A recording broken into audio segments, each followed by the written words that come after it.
This is what war at sea was like in the 18th century. Warships positioning themselves at sea to find the right angle for a broadside of cannonballs towards enemy ships. Each cannonball weighed 6 kilograms, travelling at 400 metres per second.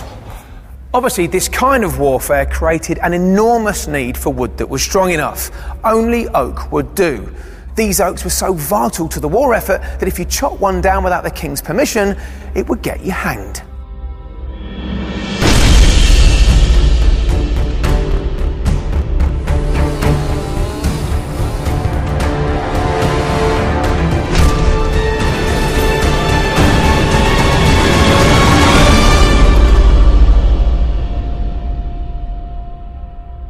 This great oak tree isn't actually that suitable for building ship hulls. It's much better for climbing.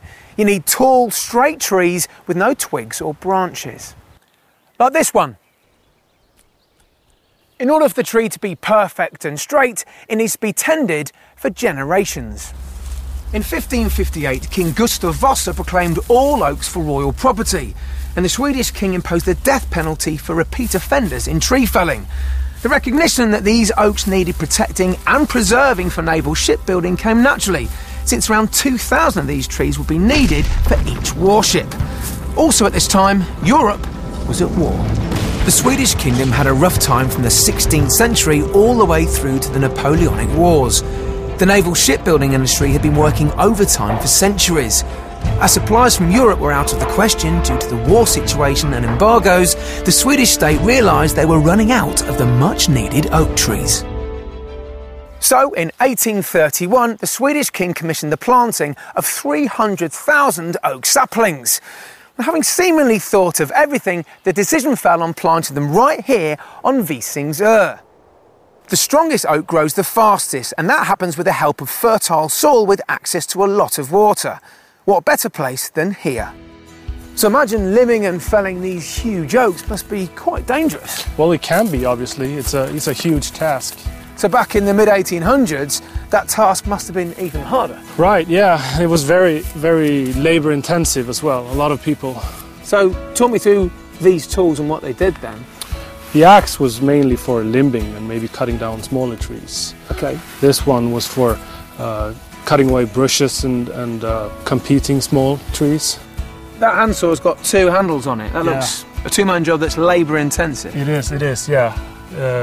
And really hard work, obviously. So thankfully in the 21st century, at long last, we've got power tools. Yes. We have the clearing saw for smaller trees, younger stands. The pole saw for cutting off branches along the stem.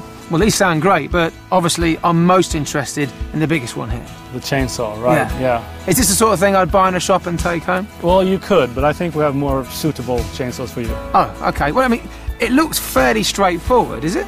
It is, yeah. It's a really lightweight, durable chainsaw. There's nothing on it that shouldn't be there, and if it's there for a reason. So can we see this in action? Yeah, sure.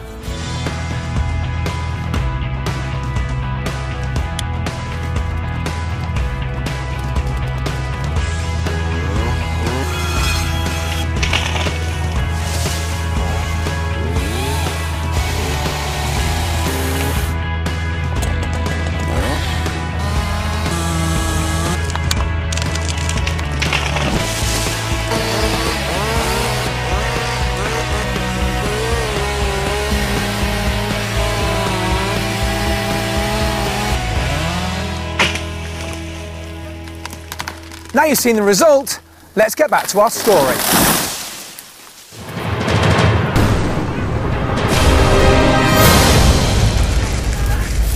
The Visingsö oak trees that were planted back in 1831 were finally ready to become battleships. The year was 1975. For 150 years these trees had been prepared for warfare, and when they were finally ready, all the battleships were made of steel. I wonder what went through the mind of the Rear Admiral of the Swedish Navy when he got that news. But the story doesn't end there. Today, these beautiful and huge oak trees are being put to good use, but in more peaceful times. Some have already found themselves into Swedish homes as wooden flooring and furniture, others as wooden casks for whiskey, while some have even been sent out to sea. I'm Jonathan Irwin, and this is outdoor engineering with Husqvarna.